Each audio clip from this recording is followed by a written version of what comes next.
Before watching the video, don't forget to subscribe the channel and enable bell notification to never miss an update from us. Hello everyone and welcome to Entri channel. This is Ashima and this is a segment where we're going to talk about daily news events. So we'll be covering a few news events which have been in recent debates and in highlights, and we'll be talking about all the whereabouts of the news event. So before we begin on our coverage of news events, for all of those who are still looking for daily practice questions for current affairs or keeping in touch with current affairs, for them we have a daily quiz which happens every day on Entri app. Right?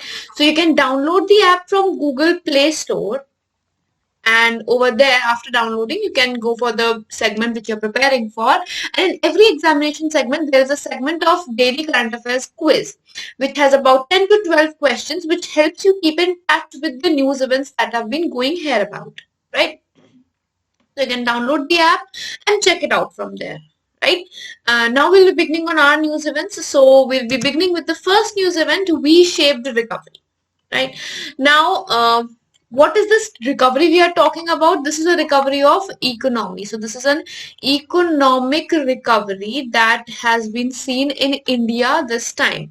So recently Monetary Policy Committee has also given a review, and according to them, India has jumped quite better and in a V-shaped or V graph of recovery. So what exactly is this graph, and what are the other forms of economic recovery that can be possible? So it is a type of economic recession and recovery. So recession is when it goes down and upgrade is when it recovers. So that is the shape V.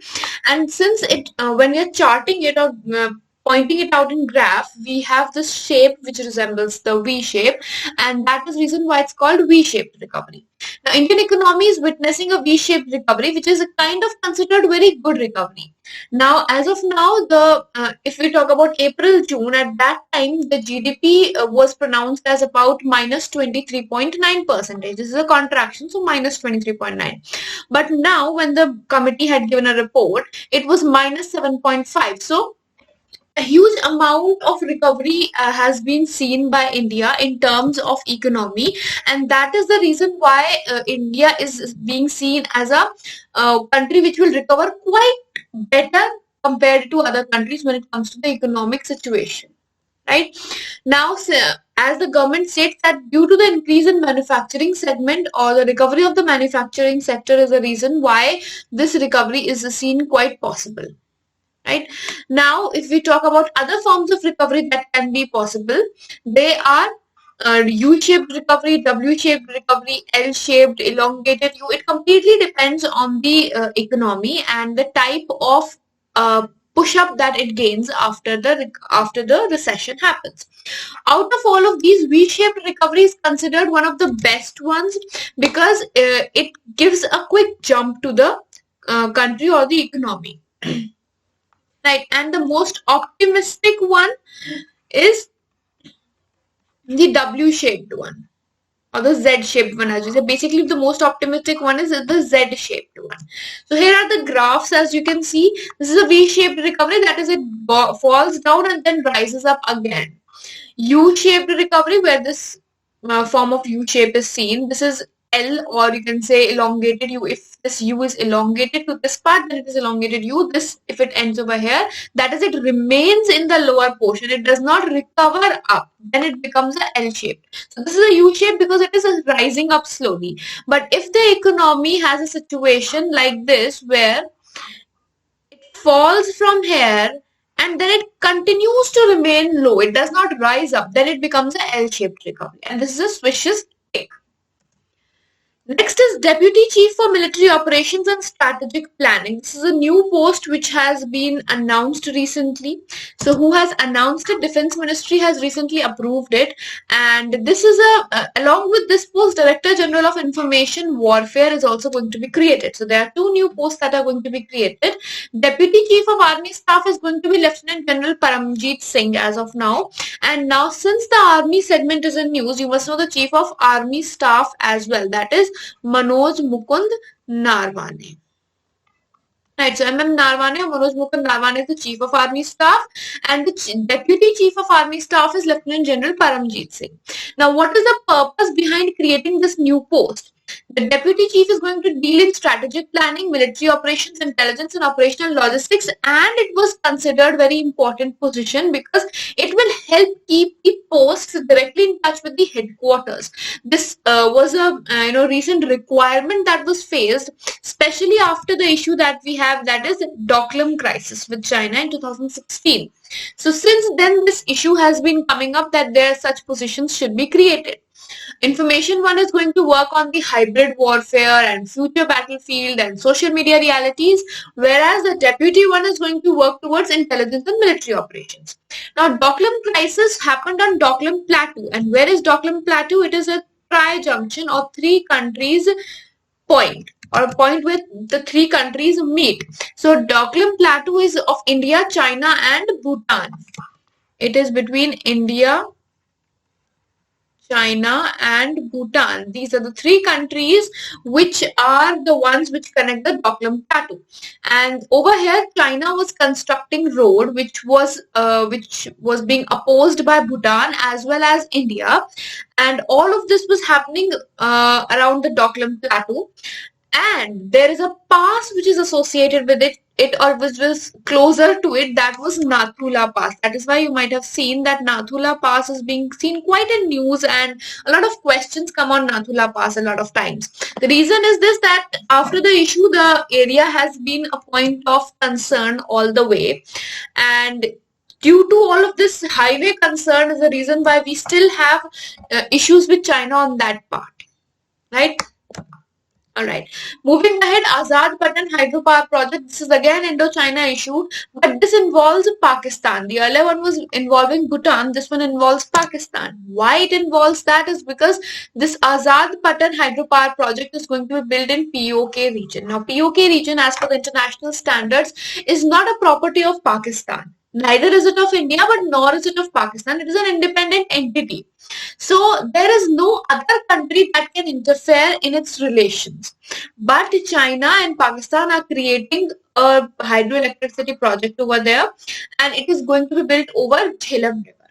Right? This project is going to be taken by China and Pakistan under China-Pakistan Economic Corridor, or CPEC. Now, CPEC is being constructed, which will connect, it is the aim of CPEC project as a whole is to connect Gwadar Port with Xinjiang of China. So, it is a connectivity between Gwadar Port and Xinjiang, and this CPEC, as we can say, on that way there are other also which are being created. So, there are a total of 5 hydropower schemes that are going to be built on Jhelum River: Ohala, Mahal, Karat, Chakoti, and the other one being Azad Patan, right? Azad Patan will be commissioned in 2024 as per the recent updates that have come up. What is going to be the capacity of it? It is going to be producing about 700 megawatts of electricity via this hydroelectricity project, right? Now, it is a run-of-the-river project. That is, it is not a dam. It is not going to block the water, but it is a run-of-the-river scheme. That is, with the flow of the river or the speed of the river, the electricity is going to be generated. So, the water flow is diverted and it goes into a channel, and via that the electricity is generated. So it is basically a diversion of river that happens. It is not supposed to happen because of the dispute of the region between India and Pakistan on an already basis. And other part of the issue is that it is going to give a leverage to Chinese people or the army in the Western Ocean region. Why? Because of the string of pearls it is creating. So Gwadar Port is a port which China is building to keep an eye on India. And via Gwadar Port, if the connectivity of China is improved, that means that India's Western Ocean region is on the more on danger, right? So apart from that, India had also objected on the construction of Daimar Basha Dam, which is going to be built on Indus River in the Gilgit-Baltistan region, again a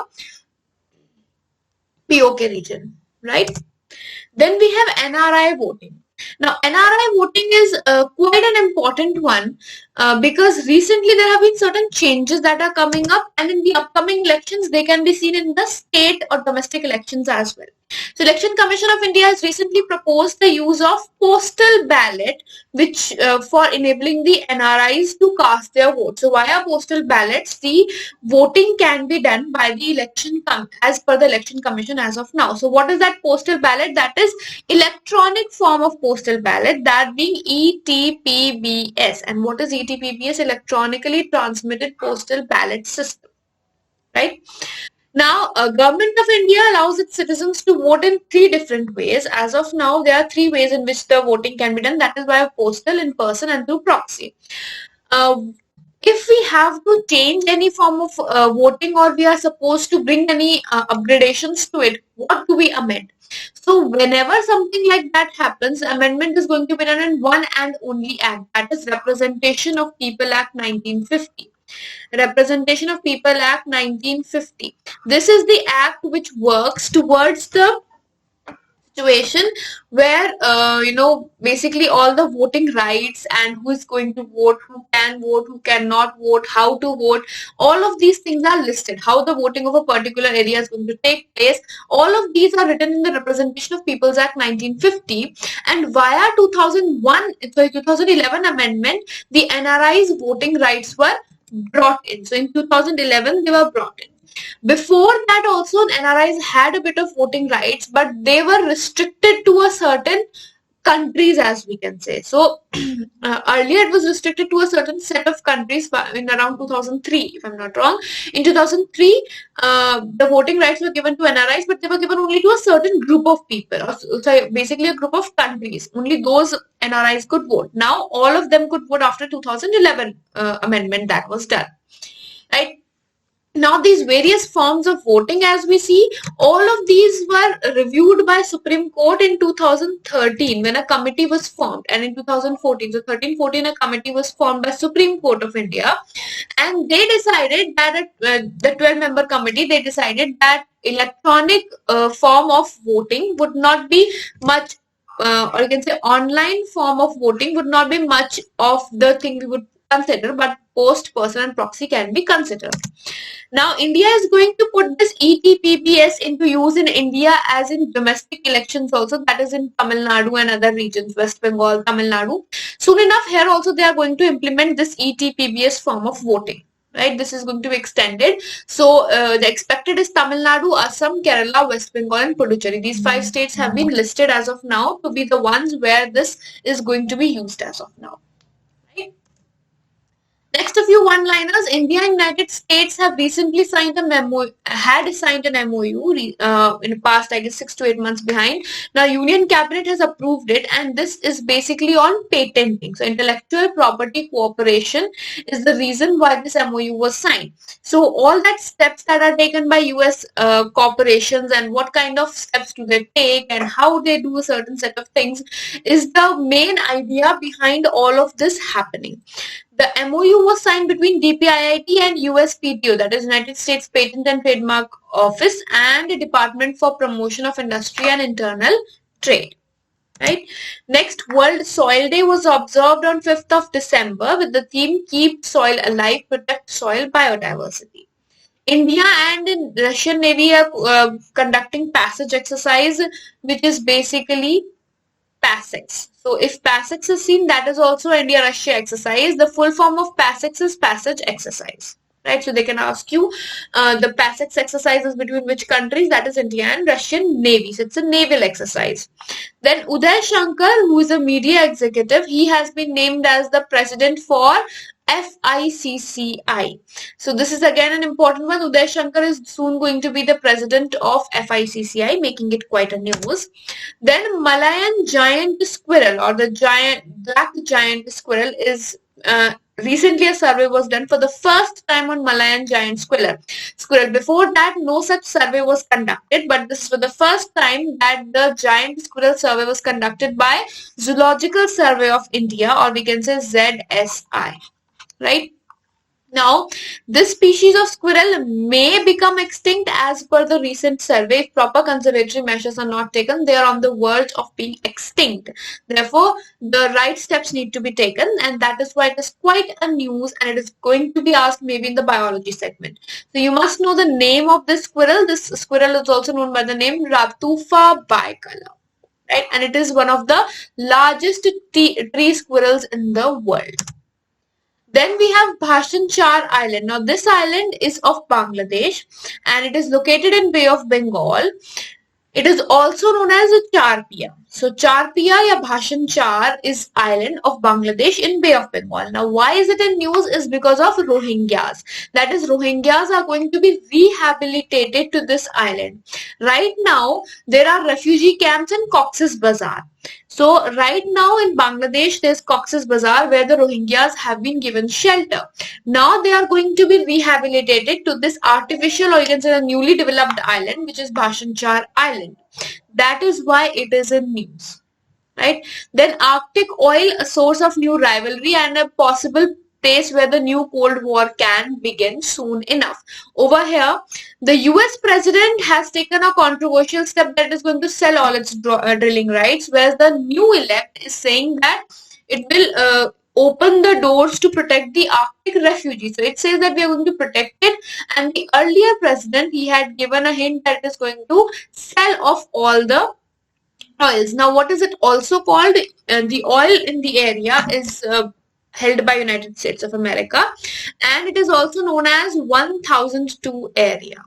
So this Arctic oil area is also known as 1002 area, and this is one of the largest wildlife reserves of United States of America. The Alaskan region where this is being talked about, this is the largest wildlife reserve of United States of America, right? All the drilling rights, it is soon to be, it is announced that it is going to sell it, whereas it is already a kind of in a debate, in the political controversy that's going on in and around the area, right?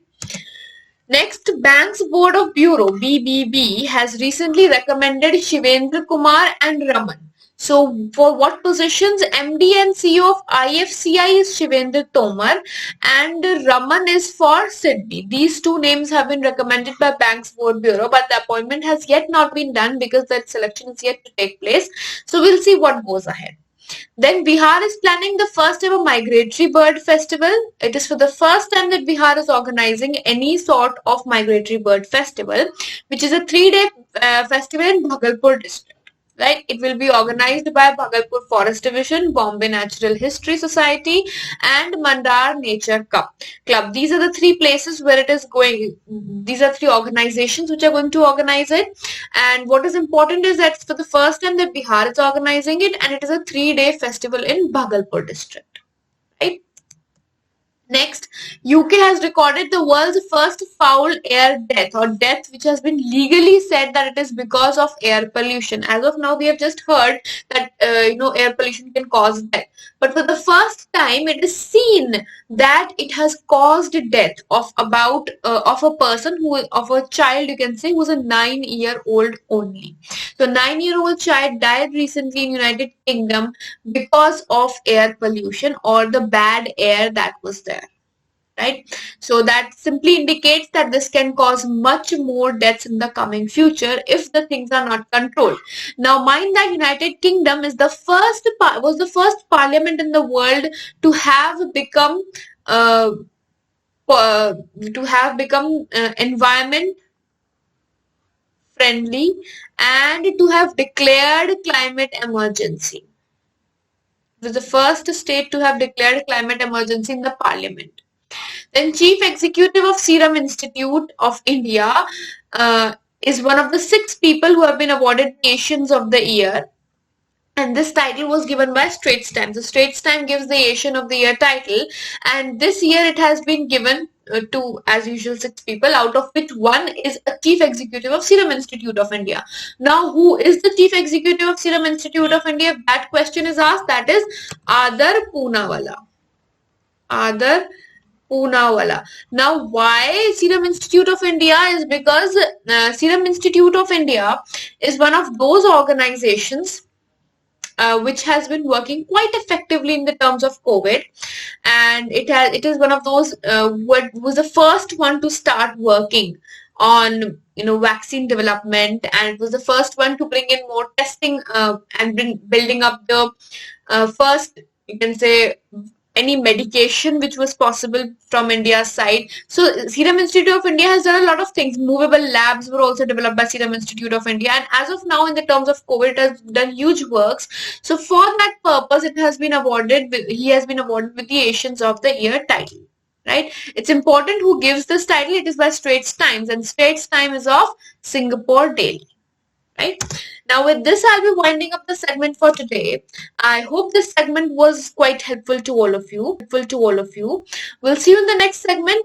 Do download the app for daily quiz, which is updated on it.